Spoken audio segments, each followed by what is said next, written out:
The Edmonton Oilers have their new goalie of the future.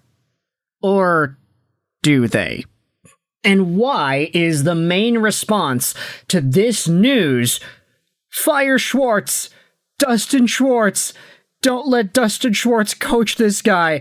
Today we are talking about the newest Oiler who has put the pen to the dotted line, Samuel Jonsson, who has signed a 3-year entry-level contract. This sentence pretty much sums everything you need to know up, but the 6'5" goaltender was the 24-25 Hockey Allsvenskan Goalie of the Year with a 17-6-0 record, a 188 goals against, a 922 save percentage, and 6 shutouts. This is the profile for Samuel Jonsson, playing for BIK Karlskoga in the Hockey Allsvenskan, 21 years old, big guy, drafted by the Edmonton Oilers in the 2022 draft, 158th overall. This is an underrated mid-round pickup for the ages that the Oilers have now brought over onto their team, after just having a season this year where he was a total stud in the Allsvenskan. 913 save percentage in 5 games in the playoffs, where unfortunately the BIK Karlskoga team lost to AIK. But if you head over to the regular season Allsvenskan play for the league, 922 save percentage out of Jonsson was good enough to put him 3rd overall in overall save percentage. He also had a better goals against average than the guy who had the highest save percentage. The second place guy here played half the game, so you can understand why the awards were given to Jonsson here. But when you think about the reports here, go over to the website. Let's talk about the Oilers and what they have to say about Jonsson on the write-up. Is there anything extra here? No, it's just his numbers. Okay, he was the Hockey Allsvenskan's goalie of the year as a result of having the lowest goals against while also leading the league in shutouts. So there you go. Good numbers here for Samuel Jonsson. He had 6 shutouts on the Allsvenskan season. The top guy in save percentage only had 4, so that is why the award was given. But ultimately, this is a pretty minor deal. It's not that big of a deal. Jonsson, Allsvenskan guy, coming over to Edmonton. What's there to be excited for? Well, the thing is, a lot of folks are going out there and saying, "Oh, fire Dustin Schwartz before he gets here. Please, goodness gracious, have mercy, let this guy be the guy. Please, for the love of all that's good, don't let Schwartz near him. Don't let Dustin Schwartz coach him. Can he play tomorrow? Stu Skinner replacement." Yeah, Dustin Schwartz is the Edmonton Oilers goalie coach right now, and his reputation amongst the fan base is very, very bad, as it has been for the past few years, especially this year when you look at the Oilers and their goaltending situation. Heading over to the stats right here, you had Olivier Rodrigue, who played his first game just a little while ago, his first start, 862 save percentage. Stu Skinner, who is the primary guy, has an 894 save percentage. Cal Pickard, who was brought in to be the AHL guy, has a 902 save percentage. Not amazing, but still better than Skinner and Rodrigue. Stu Skinner, by the way, 49 games played, 291 goals against, an 894 save percentage. This guy's making $2.6 million a year till the end of the season. He is supposed to be the guy. They chose him over Campbell. This was the goalie of the future.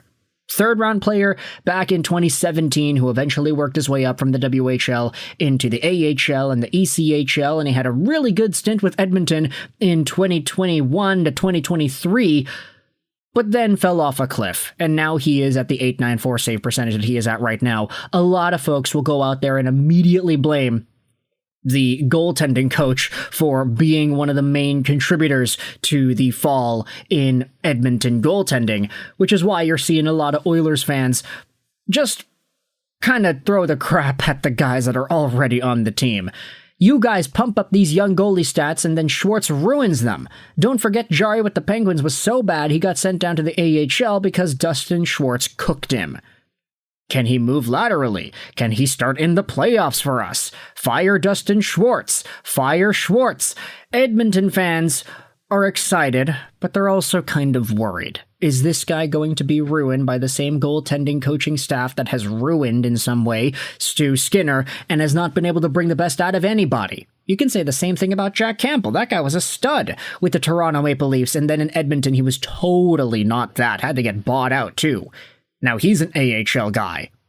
Samuel Jonsson has an impressive resume, but we will wait and see what happens when he heads over to Edmonton and potentially tries to take over the crease for the goalie of the future label that everybody loves to throw around there. There aren't really too many other guys, I would say, the Oilers have in their prospect system and otherwise that I think can take that crown as goalie of the future. I mean, the best save percentage goalie they have is Ty Taylor, but Ty Taylor, I don't really think he has as much star power here. That's how I know Ty Taylor. I've heard that name before.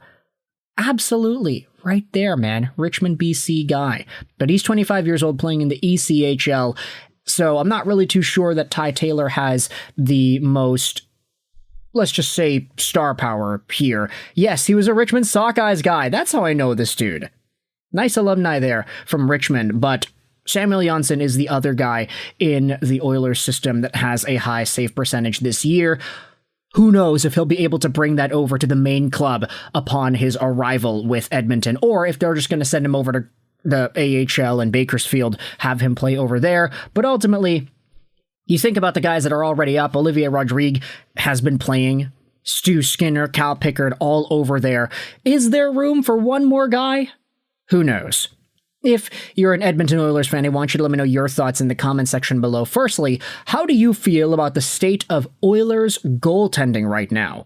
And in your remaining games against the Jets, the Kings, and the San Jose Sharks, do you take a bet and you say, hey, let's send a guy down on a paper transaction, let's have Jonsson up, and we can use this guy. See what he can do against one of the worst teams in the league in San Jose. Or you go the opposite route. See what he can do against one of the best teams in the NHL in Winnipeg. There is an option here to give this 21-year-old an opportunity to show himself off. I do kind of wonder, though, if he'll just go the boring route and not get brought over to the Edmonton Oilers and he'll just be staying over there in Europe. There is a possibility that for this season, he just kind of chills out and he doesn't really do much. Or next season, he just plays in the AHL on loan. That's totally a possibility as well. It's not guaranteed that this guy comes over. But with Oilers fans already freaking out about the goaltending that they have on their team and everybody panicking about the goaltending coaching ruining this player coming over, I did want to pose the question out there to you. Firstly, does this guy have a chance to be the goalie of the future? And secondly, what do you think the plan should be or will be with his development in the short and long term? Let me know your thoughts in the comment section below. I hope you enjoyed this video. And bye.